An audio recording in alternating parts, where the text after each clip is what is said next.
Hey folks, I hope everybody's having a great day today. I just wanted to check in real quick and give you a bit of a teaser episode about what's to come in the future. This is not a substitute episode for this week. There will be a full-length episode coming out as planned very soon. I just wanted to take this opportunity to first of all thank anybody that supported the project so far. If you've been following or doing any type of social media stuff, it really does mean a lot to me. It gives me a little bit more of a push to keep going. And also, big thanks to the guests so far. Without their participation, this podcast wouldn't work. Speaking of support, I have to give a special thanks to Mina from Belgium. She went out of her way to send a lovely email with some very kind words in support of the project, so thank you again, Mina, for that. Also, congratulations to Trent and Robin. Those are the two that won Dream Journals through the Instagram giveaway. I got some more things planned for the rest of this month and October. I really enjoyed doing it, and I hope you're able to fill those dream journals out and share some stories in the future. So before we go any further, I just need you to know that this is not your typical episode, and there's actually very little dream talk today. The purpose behind this episode is just to tease you a bit and give you a little bit of context behind how the guest and myself met. And the ball came to him, and he caught it. And then the ball turned into a hot dog, and then he ate it, and that was his dream. I think you folks are really gonna like it. Before we get started into that, I'm honored to say that in the near future, I'm going to be speaking with the TV, radio host, and author of the multiple award-winning book Surviving Cancerland. Among those awards was the Women's Health Book of 2015. Her most recent award-winning book, Dreams That Can Save Your Life, a book about the early warning signs of cancer and other diseases, and she's a 3-time breast cancer survivor, Kathleen O'Keefe Kanavos. If you haven't heard of her story yet, you should. It's very powerful. Saying that doesn't even come close to doing it justice. She's been on multiple TV shows, and her story hits home to me personally. My mother died at a young age from breast cancer, and there's some health complications that run in my family, and I just recently had a dream about one of them, so needless to say, I'm really looking forward to talking with her and sharing her story. It'll be a good one. Okay, friends, if you made it this far, again, there's no more dream talk. The following is a clip of a short conversation between a friend and myself about a particular arcade hunting game with a sort of cult following, and we, among a small tight-knit community of others, share a mutual love for the game. His stories and episode will be the next one that be released. He's an award-winning photographer and the founder and creative director of the Self-Portrait Project. It's pretty brilliant. It's simple, but it's kind of hard to explain, so you should go check it out. It's on Instagram, or you can just Google it, but on Instagram it's at selfportraitp, as in project. He's also the co-founder of Other Worlds, which is a multimedia nonprofit that seeks to document alternative economies around the world. In 2007, he traveled to West Africa to start Mali Multimedia, which taught school children in impoverished communities the art of photography. And on top of all that, he's one hell of a big buck hunter competitor. His name is Andy Lin, the Big Buck OG. Andy has attended every Big Buck World Championship since it started in 2008. I'm about to get pretty nerdy with this, so I apologize in advance. Big Buck Hunter is a hunting arcade game. It consists of 2 controllers that look like shotguns and basically a flat-screen TV. I've competed in the competition multiple years myself, and that's where I met Andy. The Big Buck Hunter community is like a family. Players from all over the US, Canada, and Australia meet up once a year for the World Championships, and it's just a blast, and it's super competitive. It's also really diverse. I remember the first year that I took my girlfriend Carly, and she said she was surprised to see that the crowd had all their teeth, and that it wasn't just mustaches and trucker hats. I've actually never shot an animal in my life before I don't go hunting, and a lot of the people that play don't either. It's just a fun game to play. The qualifying season just ended about a week ago, and the World Championship is coming up on October 11th and 12th. They do stream it live on Twitch as well, so if you don't have anything going on that day, you should check it out. It's pretty rad. Make sure you're subscribed to the podcast and be on a lookout for Andy's episode next week.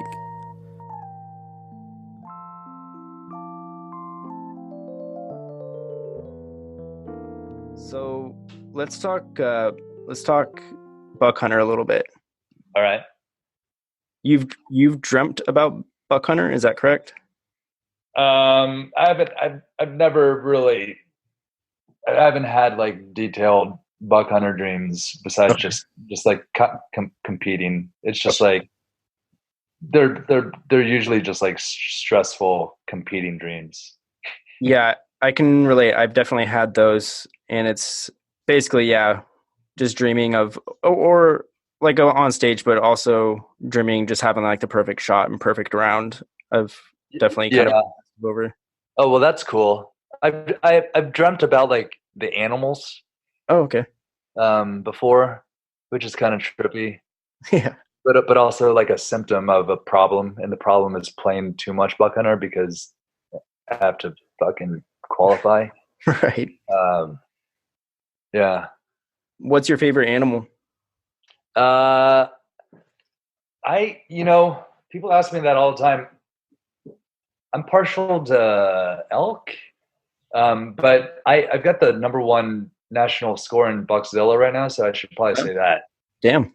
Yeah, I'd somehow.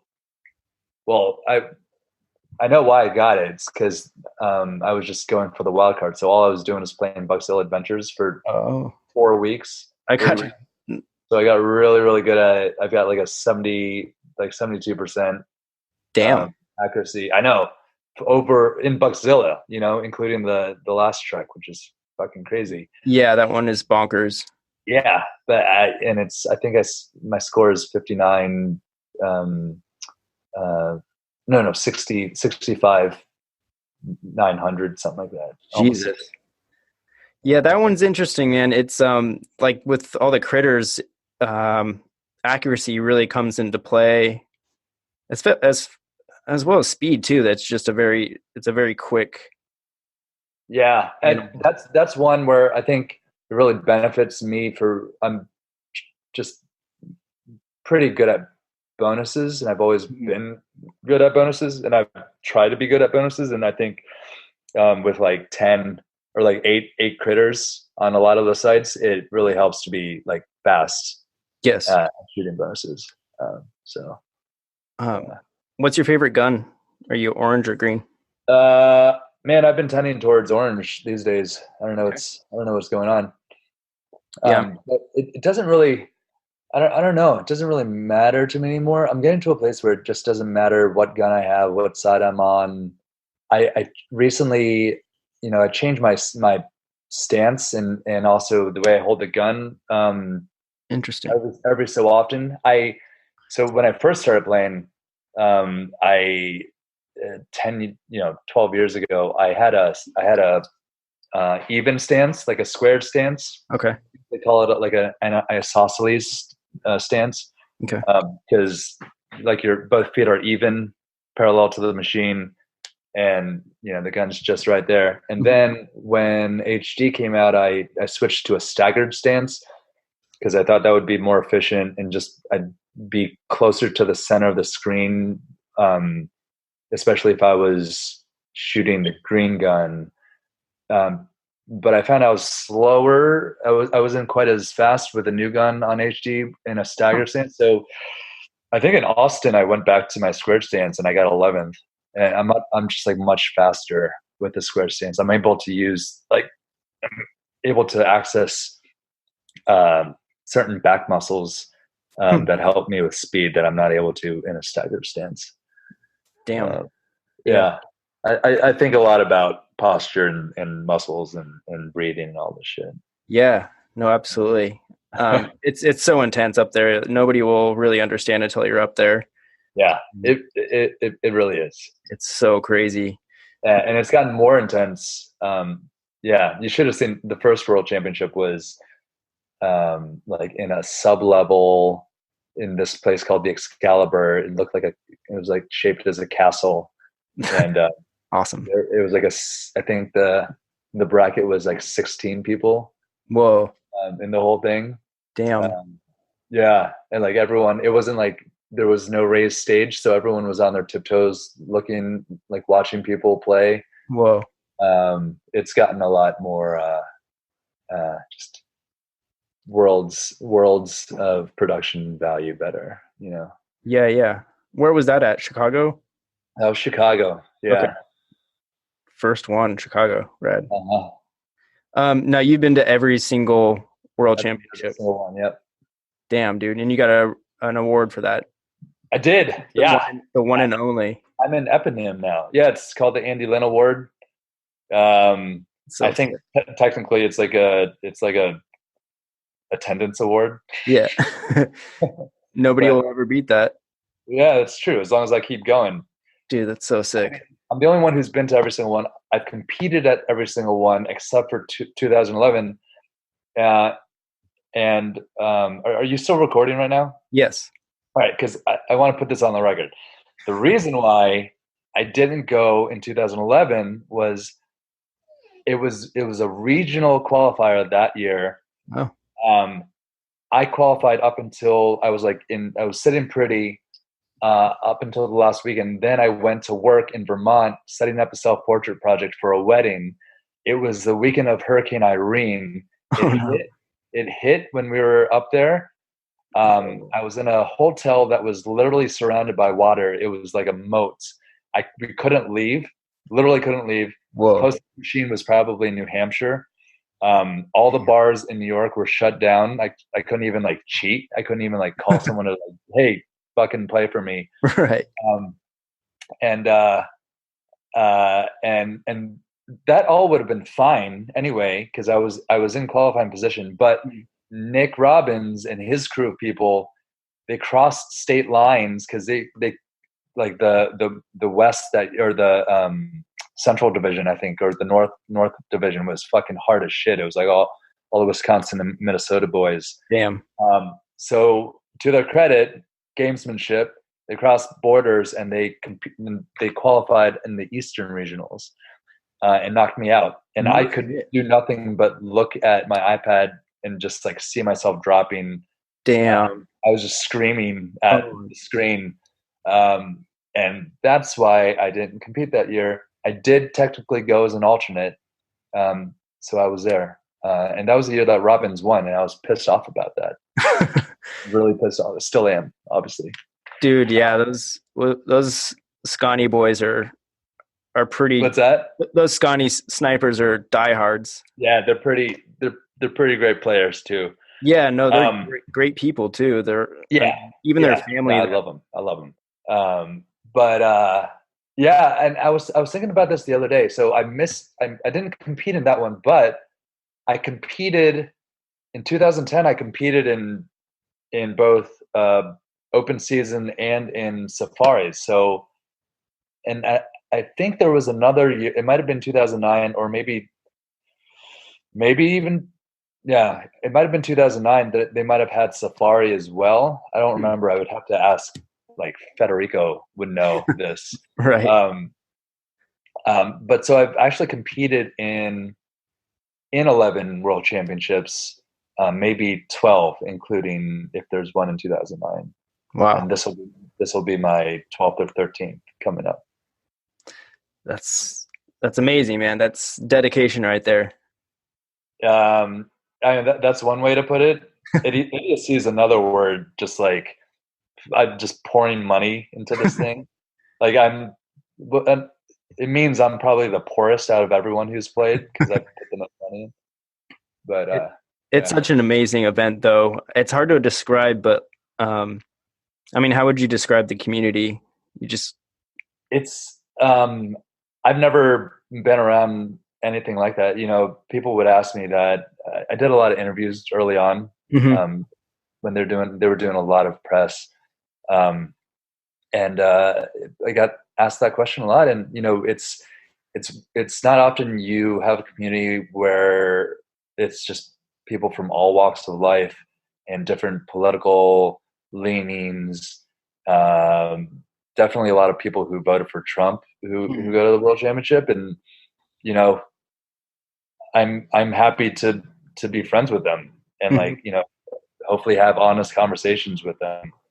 But I wouldn't normally see them in New York or like, you know, hang out with them. We wouldn't be in the same places. So It's a good opportunity to connect with people that I otherwise wouldn't connect with, and to like respect them on a totally different level, you know. Mm-hmm. So, and I've been friends with a lot of people for a lot of time, including a lot of the like Trevor Florin and Jared Berg, who were the first. Jared Berg won the first championship and the second. Oh wow. Trevor won in 2010. Derho and Trevor in 2010, and like they've got kids now. Mm-hmm. Like we talk on Facebook. Jared Berg is going to be at this. He's going to be in Vegas the Wednesday before this championship, and he hit me up to hang out, Sick. which is awesome. We keep in touch, and then like I'm buds with the people at Play Mechanics. I'm buds with George Petro and Dave Snipes, who was the first kind of player personnel guy out there.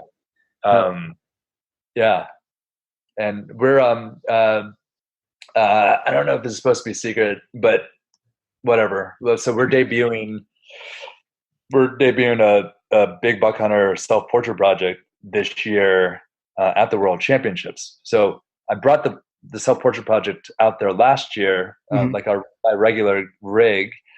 But this year I contacted Play Mechanics, and they were super gracious and amenable. And I went out to Chicago 2 trips this year and built one of our self-portrait projects rigs into an old Big Buck Hunter Pro cabinet. What? So instead of a screen, it's a mirror, 2-way mirror with the camera shooting through, and then the guns will trigger the camera, so you stand in front of it, and whenever you shoot, it'll take your photo. So I'm really excited about that. That's brilliant, man. That's gonna be awesome. Yeah. It'll be cool, and I think if it's a hit, which I think it's gonna be, it'll be a yearly thing. So even though you're coming out this year, next time you can get out there, hopefully you can experience it. That's so sick. Actually, Alexis visited Portland not too long ago, and she did kind of give me some details, but it's great. Yeah. It's great hearing it from the source, though, and like actually getting the details. Awesome. Yeah. She's gonna. We're talking about her doing the graphic design for it. Sick. Yeah, totally. Dude, that's amazing. Did you have her on the show as well? It hasn't come up, but she is a creative person. I'm finding a lot of creatives are very open to this podcast, which is pretty interesting. A fun one to interview, maybe. Yeah, no, I agree. She's awesome. Yeah. Who's gonna win this year? Ooh, this might be the year of the Aussie. They Chadwick's come really close. Yes. But Bromley's just been dominant, and he's been at number 1 all year pretty much for a single shooter, which is not always the best indicator for how you're going to do in the tournament. But I know he practices his ass off in double shooter as well, and shootout as well. So he's definitely I feel like it could be one of their years, but you can't ever count out Gartner. Yes. Like fucking never. Nope. I looked at his stats the other day, and like it's unbelievable. Like his stats, he has thousands of marksmen. Like I think I have like 250 or 260. Which damn, dude, that's fucking pretty good for me. Yeah, I think. I've gotten more accurate as I've played, which is a good indicator. But he's in like the thousands. He might even be like 5,000, 2,000. I don't know. That's so crazy. I asked him one year how much he actually played, and it was a year or two ago. So you only had to play each animal. I think it was like 5 times or 10 times or however many. Yeah. And he said like he just played through each animal, once and got all of his scores, and like played a couple more times just for fun. But he like was up in the Skilled without playing. I'll have to go get the actual stats, but it is it's pretty unbelievable. He is pretty much a machine playing a machine and out Totally. that machine. Yeah. Well, that's funny because I don't know if you've been following the Buck Hunter group on Facebook, but Nate Boyer he put up a monster score. He was in 15th place in the qualifiers in the last week, and he still had like 2 animals he didn't shoot or something like that. Yeah, which is like beyond, yeah, pretty impressive. He's just playing with it at that point. Yeah, absolutely. Nate's I awesome. think that was him positioning himself strategically, Strategic. Yeah, but Nate's awesome. I really like that guy. He's a great guy. Love him. Yeah. Gosh, I think that's all I got for Buck questions. Cool, man. And I think that's all I got as far as the whole episode. So if there's anything else you got, we're running pretty deep on time, and I really appreciate your time. No, absolutely. I was a little concerned before we got on that I wouldn't have enough to give you. But no, we're good, dude, for sure. We're way good. Start talking, I don't stop talking. So yeah, no, it's awesome to finally make this happen, man. Like I've been wanting to, and I totally I love what you're doing. And I wish the best for the show, man. And I hope to see you out at a tournament soon. Yeah, I might have to make an appearance just for the hell of it. That'd be awesome, man. If not, I'll be back, man, for sure. Okay, and hit me up when you get to the East Coast and if you guys want to come down to New York. Like I said, I've got a spare room. You guys are welcome to it anytime you want. Dude, so rad. I really appreciate it, Andy. Always. Hey, have a great night. All right, brother. Talk to you soon. Cheers. Bye.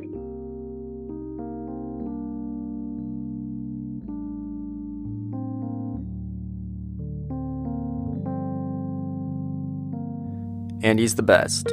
Don't miss this episode coming out later this week.